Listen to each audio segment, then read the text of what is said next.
Good morning dear students, welcome in Gyan Jyoti academy online class. बच्चों, हम लोगों ने लास्ट अपना ये जो 8 क्लास में चैप्टर नंबर 4 स्टार्ट करके रखा था, तो उसमें हम लोगों ने कहाँ तक रीड कर लिया था?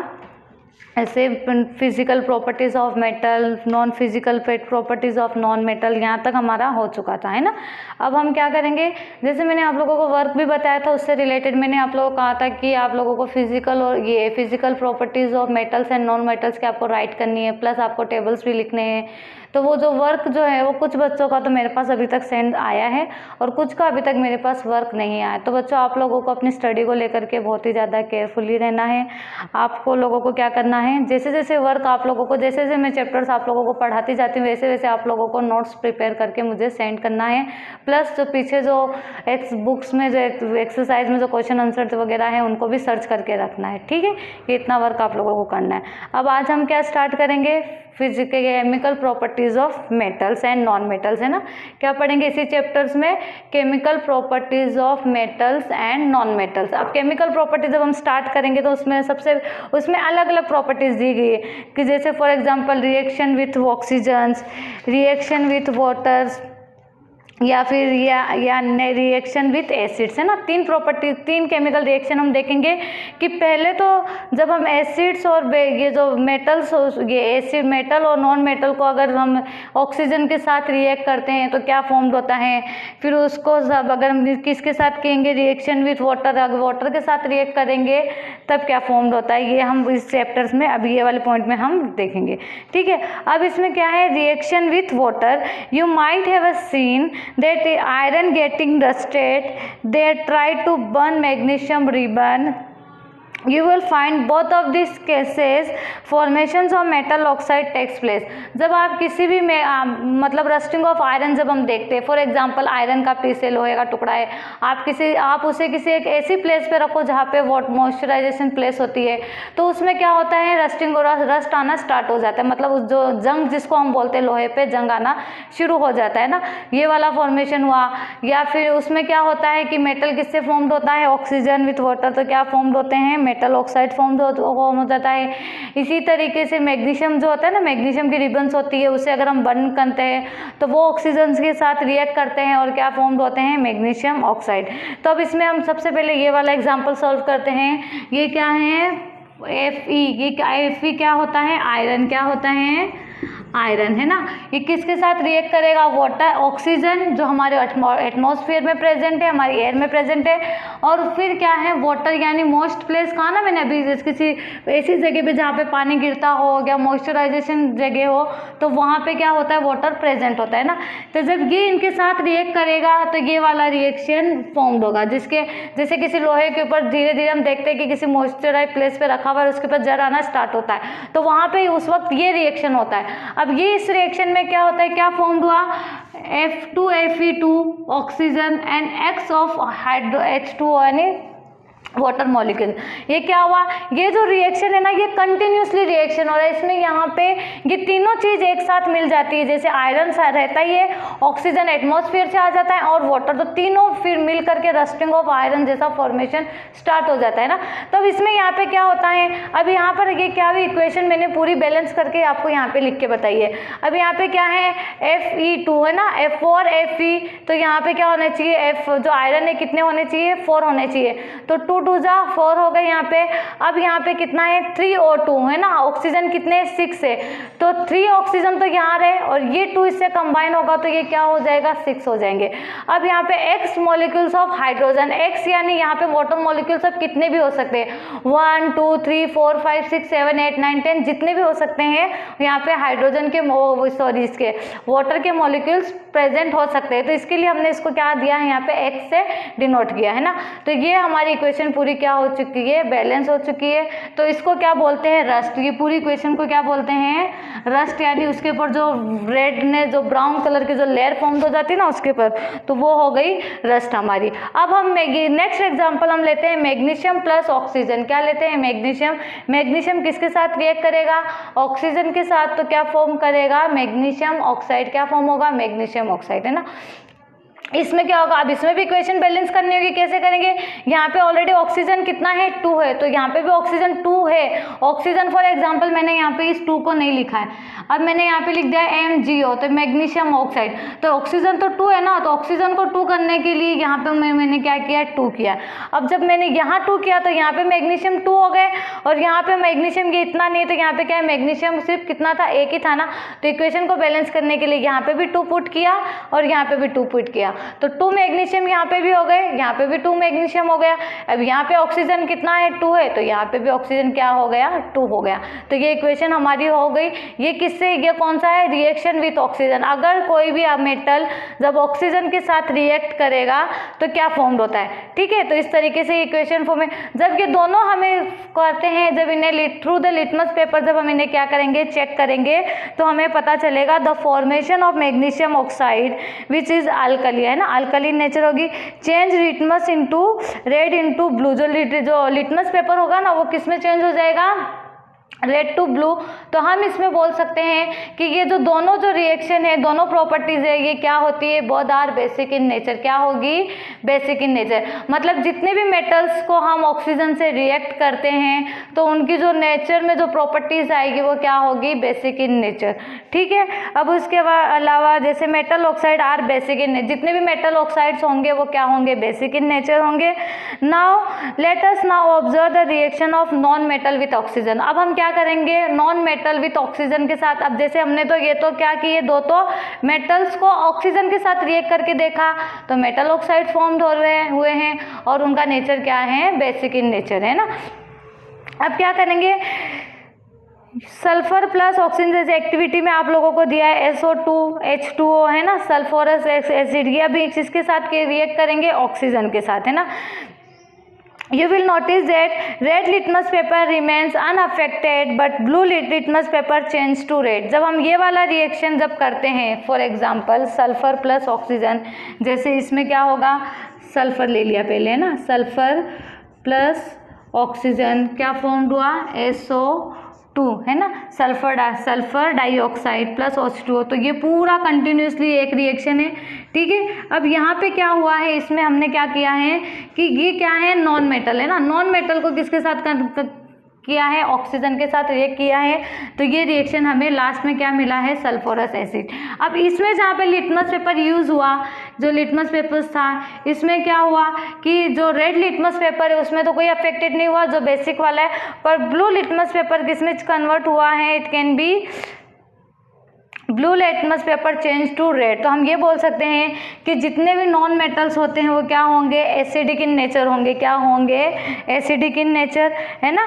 ये हो गया यहाँ पे। अब हम स्टडी करते हैं, thus the sulphurous acid changes blue litmus into red, है ना, किसमें चेंज हुआ ये litmus paper, blue to red, है ना, ये हो गया। तो ये क्या है, एसिडिक इन नेचर हो गया, ठीक है। अब हम करेंगे रिएक्शन विथ वाटर की, मेटल्स और नॉन मेटल्स को वाटर के साथ रिएक्ट करते हैं तो क्या क्या होता है ना। अब हम क्या करेंगे, सबसे पहले different metal behave different in their reaction with water, है ना। Sodium reacts violently with water and can be seen from following activity. अब सोडियम को अगर हम किसके साथ रिएक्ट करते हैं, वाटर के साथ, तो क्या मिलता है हमें, जैसे सोडियम फॉर्म्ड हुआ तो इसमें क्या होगा, गैस बेस फॉर्म होगा। अब इसमें हम करते हैं रिएक्शन विथ मेटल, जैसे मैग्नीशियम प्लस वाटर, जैसे मैंने ये वाला पहले यहाँ पे लिख दिया है। अगर किसी भी मैग्नीशियम को वाटर के साथ रिएक्ट करते हैं तो क्या फॉर्म्ड होता है, magnesium hydroxide and hydrogen gas क्या होती है, रिमूव होती है ना। तो यहाँ पे ऑब्जर्वेशन है। इसके बाद में आप लोगों को टेबल दिया हुआ है, एक और रिएक्शन हम लोग यहाँ पे कर लेते हैं इसमें, है ना। यहाँ तक आप लोगों को समझ में आया कि हर एसिड्स मेटल को और नॉन मेटल को एसिड्स और बेस के साथ या किसी ऑक्सीजन के साथ हम क्या करेंगे, रिएक्ट करेंगे तो उसमें एसिडिक नेचर में क्या आता है, बेसिक इन नेचर में क्या आता है। अब हम क्या करेंगे, सोडियम को किसके साथ रिएक्ट करते हैं, वाटर के साथ। किसके साथ करेंगे, वाटर के साथ। अब रिएक्शन यहाँ पे करो NaOH, है ना, ये क्या हो जाएगा, क्या मिलेगा हमें NaOH। OH कहाँ से मिला, इससे, है ना। प्लस इसमें क्या हो रहा है, हाइड्रोजन गैस क्या हो रही है, रिमूव हो रही है। अब हाइड्रोजन गैस यहाँ पे हमें मिल रही है, तो हाइड्रोजन गैस के लिए तो 2 हाइड्रोजन मॉलिक्यूल्स रिक्वायर्ड होते हैं। कितने होते हैं, 2 हाइड्रोजन मॉलिक्यूल। और यहाँ पे तो 1 हाइड्रोजन तो यहाँ आ गया, 2 हाइड्रोजन यहाँ पे, टोटल तो हमारे पास 2 ही हाइड्रोजन थे। तो अब यहाँ हम इक्वेशन को क्या करेंगे, बैलेंस करेंगे। अब यहाँ पे हम क्या करेंगे, 2 करेंगे, तो 2 2 जा क्या हो गए, 4 हाइड्रोजन हो गए। तो 2 हाइड्रोजन तो यहाँ पर है। अब यहाँ पे भी हाइड्रोजन को 4 करने के लिए यहाँ पे भी क्या, पूरे 4 हाइड्रोजन लेने के लिए यहाँ पे भी 2 करना पड़ेगा। तो 2 हाइड्रोजन हो गए। अब यहाँ पे ऑक्सीजन कितने हो गए, 2 ऑक्सीजन, तो ऑक्सीजन को भी 2 किया, तो ये 2 हो गए। अब यहाँ पे सोडियम तो 2 हो गए, लेकिन यहाँ पर हमारे पास सोडियम क्या है, सिर्फ 1 ही है। तो अब हम उसको भी, सोडियम को भी यहाँ पे भी क्या कर देंगे, 2 कर देंगे।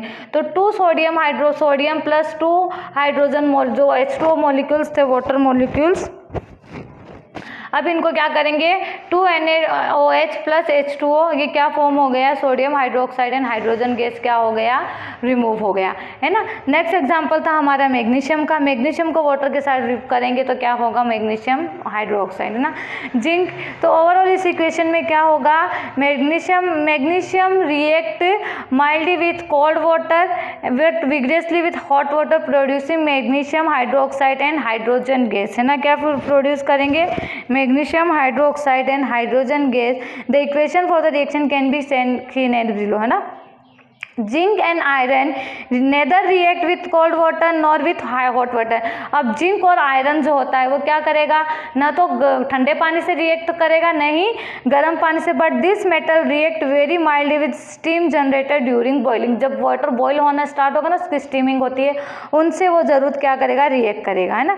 Sodium is more reactive than magnesium and iron. Zinc, copper, silver and gold are the least reactive with metals, है ना। ये आप लोगों को करना है। अब उसके बाद में हम नेक्स्ट हमारा जो होगा वो क्या है, रिएक्शन विथ एसिड की। कोई भी मेटल्स होते हैं वो एसिड से कैसे रिएक्ट करते हैं, है ना। यहाँ तक आप लोगों को समझ में आया। मैंने आप लोगों को यहाँ तक क्या कर दिया, एक्सप्लेन किया है। 2 रिएक्शन तो हम लोगों ने देख लिए हैं कि reaction with oxygen and reaction with water. अब हम देखेंगे रिएक्शन विथ एसिड कि कोई भी मेटल्स या नॉन मेटल एसिड के साथ किस तरीके से क्या करते हैं, रिएक्ट करते हैं, है ना। अब इसमें हो गया रिएक्शन विथ एसिड्स हो गया। तो इसमें हम एग्जाम्पल लेंगे, इसमें हम देखेंगे